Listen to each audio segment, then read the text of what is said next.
Hey guys, and welcome back to another video. Trappers in Red Dead Redemption 2, as every player knows, is a place where you can sell your hunt, buy some meat, or craft new clothes from legendary animals.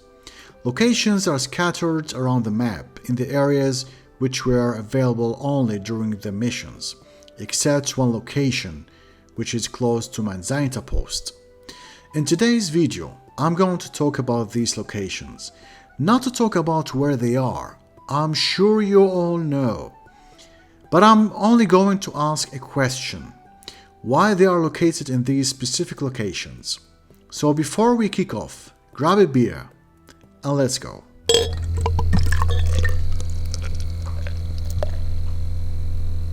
I'm gonna show the locations on the map, in case someone is trying to play the game for the first time, maybe a new player who suddenly decided to give the game a go.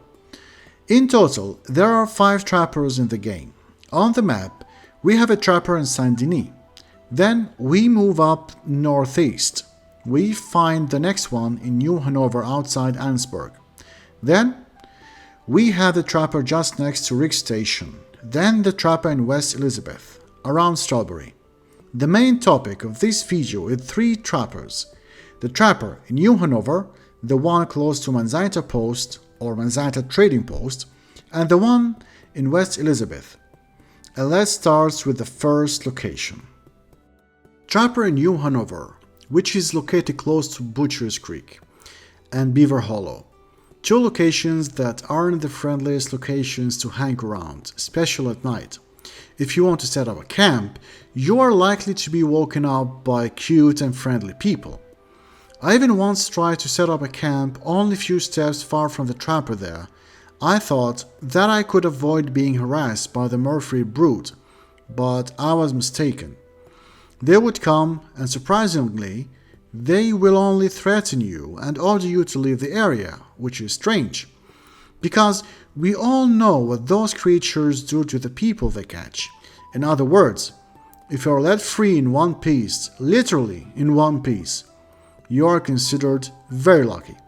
Unfortunately, while I was preparing for this video, I had the chance to sleep peacefully and no one came to threaten me. But you can't be this lucky every time.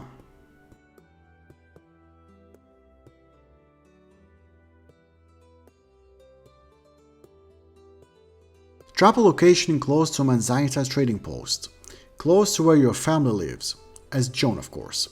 If you are just passing there, you are likely to come across a camp of the Skinner brothers. Of course, in that area, there is another location for the Skinners, and you can see the blood traces all around the place in this area. But I'm talking about the first camp. The trapper is located only a few meters far from their camp, not to mention that this area is an area where a nice big black bear lives, and which might attack you. Here, it didn't attack me. Also, especially at night, you are to face a pack of hungry wolves, which is on the hunt and just waiting for you to pass and then attack you and feast on you. Once more, the trapper is located in a place which any man with a healthy brain would never think of setting a camp. Let's move to the third and last trapper location, the one in West Elizabeth. And this is a very nice place, very beautiful. And I'll have another video about the amazing nature in Red Dead Redemption 2. But for now, I'm talking about the trapper. The trapper here is located in the most dangerous place in West Elizabeth. A place that's loaded with nice big cats, if you know what I mean by cats, or packs of wolves. Don't forget the bears, right in the very center, the very heart of the danger zone. Unless you are protected by a SWAT team. Again, why would a normal person choose the location or this or that location to set up a camp? How can you sleep? How can you even get there? How can you start business? Who would be crazy enough to go all the way just to reach your camp and trade with you? It just doesn't make sense. Now, the question that I ask, as we saw, 3 out of 5 trap locations in Red Dead Redemption 2 are located in 3 areas, which are among the most dangerous in the game. And that makes me think, is there some kind of cooperation between the trappers and the Murphy Brood and the Skinner brothers? Perhaps to set up a business?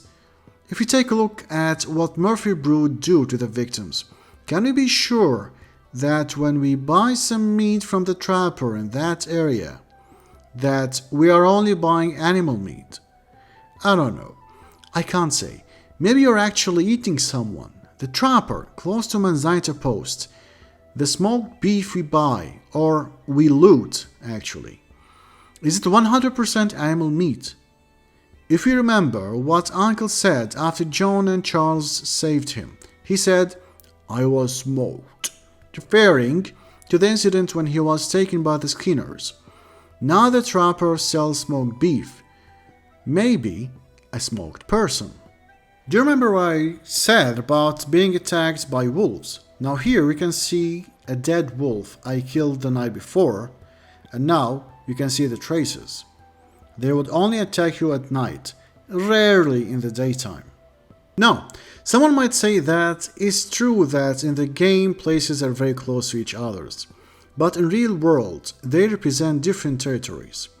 And I read once about the widow who lives alone close to the territory of Murphy's Brood, and how she could survive all these years all by herself facing savages. But that person wrote that she lives in another territory where the Murphy Brood don't actually operate. We only think so because the game map is very small compared to the real world. But the thing is, the trapper in New Hanover lives right in their territory, and that's why they sometimes come to you at night and order you to leave the place, because it's simply their turf. You just get out or end up in scattered pieces. So we got 2 different situations between the widow and the trapper, and who knows, the widow's husband could have been a victim of this gang. I've made several searches online, checked several groups, trying to find some kind of logical explanation. Why are those people in these specific locations? Was it a coincidence, or the developers wanted to tell us something? So far, I still haven't got any answers. The topic itself doesn't exist. I couldn't find it anywhere, and I'm not saying that no one has ever discussed it. I'm only saying that I still haven't found this topic. So guys, what do you think? Why would these people choose these locations to set up their camps? Does any of you have any ideas or information that he found somewhere? If not, share your ideas. If yes, share what you know. And that brings us to the end of the video. If you liked what you watched, please don't forget to like and subscribe. Thank you very much for watching and reaching this far, and see you later with another video.